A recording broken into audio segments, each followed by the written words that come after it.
नहमदुहु व नुसल्ली अला रसूलिहिल करीम अम्मा बादु फ़अऊज़ु बिल्लाहि मिनश शैतानिर रजीम बिस्मिल्लाहिर रहमानिर रहीम फ़स्अलू अहला ज़िक्रि इन कुंतुम ला तअलमून सुब्हानक ला इल्म लना इल्ला मा अल्लमतना इन्नका अंतल अलीमुल हकीम रब्बि इश्रह ली सदरी वयस्सिर ली अमरी वहलुल उक़दतम मिन लिसानी यफ़क़हू क़ौली या रब्बि सल्लि व सल्लिम दाइमन अबदन अला हबीबिका खैरिल खल्क़ि कुल्लिहिम.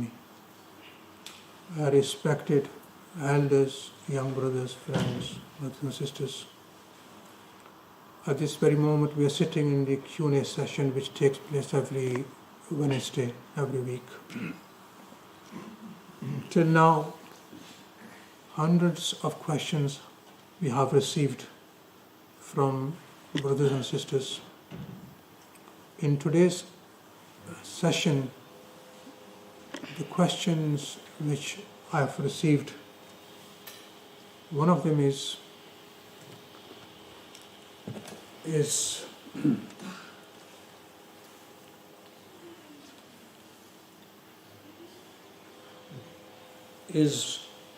it permissible to do Rafa Yadain?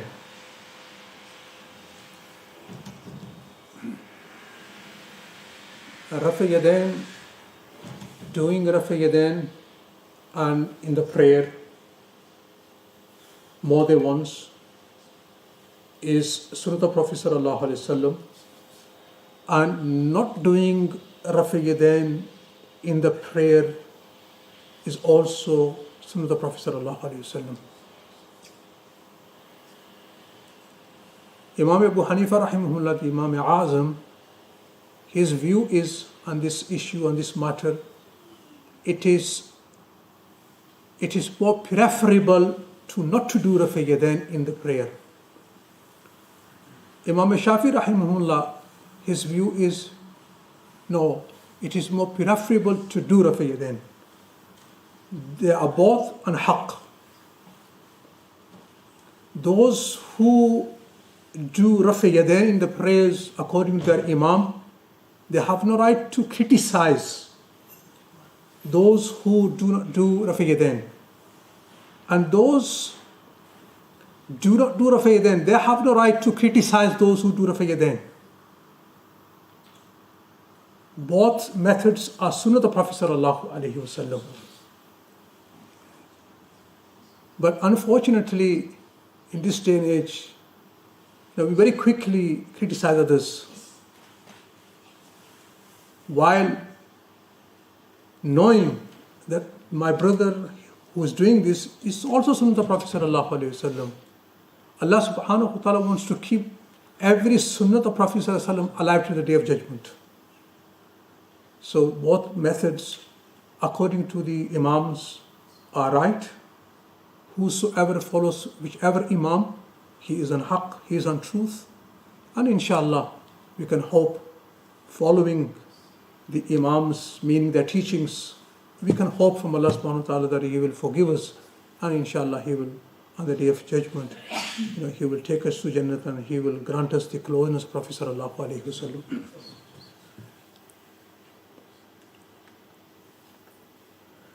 Do we have to give zakah on our savings which we do not have access to? Yes.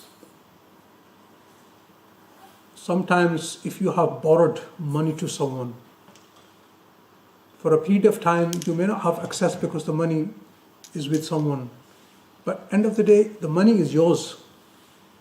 You have to give zakat on that money, which for a period of time you don't have access.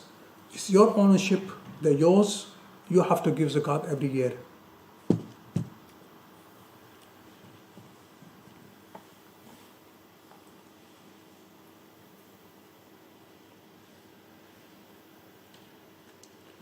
Someone is just suggesting, if possible, just a suggestion, if possible, to give the younger ulama a chance to do a talk or do a weekly circle. This will encourage youngsters and also give the young ulama a motive to connect with the masjid more.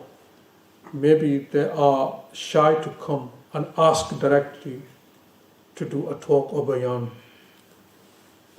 Okay, we believe if they're shy to ask us for a bayan. But what about coming to the masjid? Who are they shy of then in the masjid? Who's stopping them from masjid? The young ulama, if they're not coming to the masjid to offer the prayer with congregation, with jama'ah, who are they shy of? Okay, we believe you to ask myself, Maulana Sahib, that can we do bayan, can we do this circle? You're shy, that's fine. To some extent we can understand this. But not coming to the masjid to offer the salah with congregation, who are you shy of? But by all means, from our side, the young ulama, we are ready to give them a chance.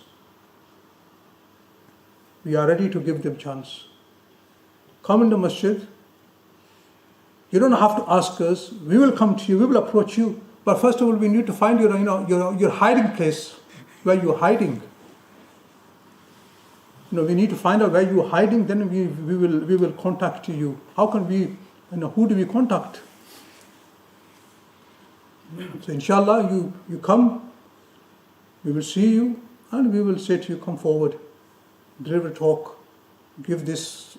Sit in this session, and you deliver the talk, and we are ready, inshallah. Myself, Maulana Sahib, we will not object.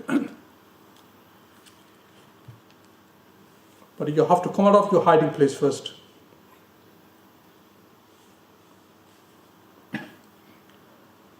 What is meant by someone being Arif Billah? Well, someone who recognizes Allah subhanahu wa ta'ala, someone who is very close to Allah subhanahu wa ta'ala, someone who doesn't do that displeases Allah, and he always attempts to do something that pleases Allah subhanahu wa ta'ala, and he offers his obligation, prayers, and whatever is obligatory upon him, and also along with this he is offering the sunnah of the Prophet sallallahu alaihi wasallam, also the nawafil. When a person offers the nawafil, he becomes a beloved of Allah subhanahu wa ta'ala.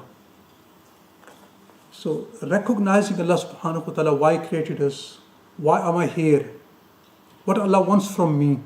So he is a Arif Billah, he has recognized his creator, what the owner, the Malik wants from him.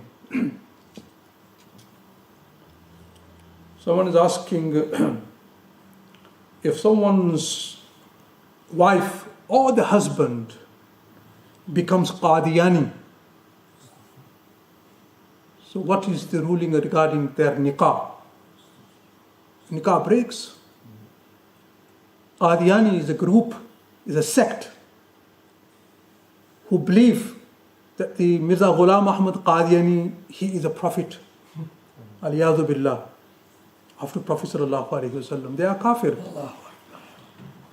The nikah will break straight away.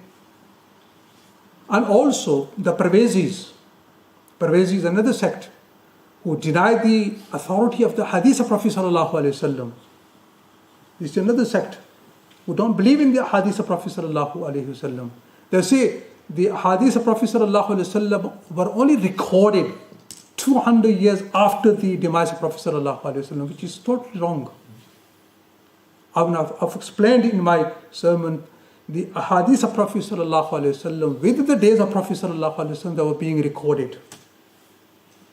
Abdullah bin Amr bin As radiallahu ta'ala anhu, once in the Sahih al-Bukhari, Abu Hurairah radiallahu ta'ala anhu, he mentions that no one among the Sahaba Ikram knows the ahadith of Prophet sallallahu alaihi wasallam more than me, except Abdullah bin Amr bin As.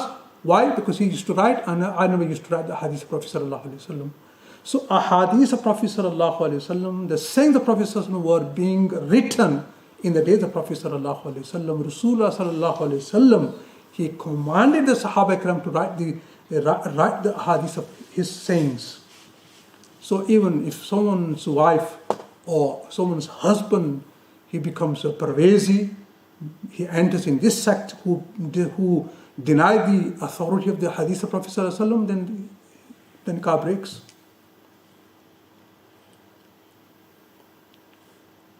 Someone is saying, giving salam to non-believers, or if a non-believer gives you a salam, should you reply? First of all, we shouldn't give salam to them, number one. Number two, if they give us salam, if any non-believer gives salam, in reply we should say wa alaykum. No more than this, only wa alaykum. Whatever they meant by their salam, you are saying, may this be upon you also. You know, in the days of Prophet ﷺ, the Jews, they used to come to Prophet ﷺ and very quickly they used to say, Assalamu alaikum. Sam in their language meant death. So Aisha radiallahu ta'ala anha, when she became very furious when she heard, Rasulullah sallallahu alayhi wa said, oh Aisha, calm down. Did you not hear what I said to them? I said, wa alaykum. I said, wa alaykum. They said, oh, they meant, oh, assalamu alaykum, meaning, oh, may death be upon you, Prophet of Allah. So I said, wa alaykum. Similarly, may death be upon you also. So if any non-believer is giving salam, and whatever intention he has, he knows. So we have been commanded to say, wa alaykum. Whatever you meant, may this be on you as well. And the last question is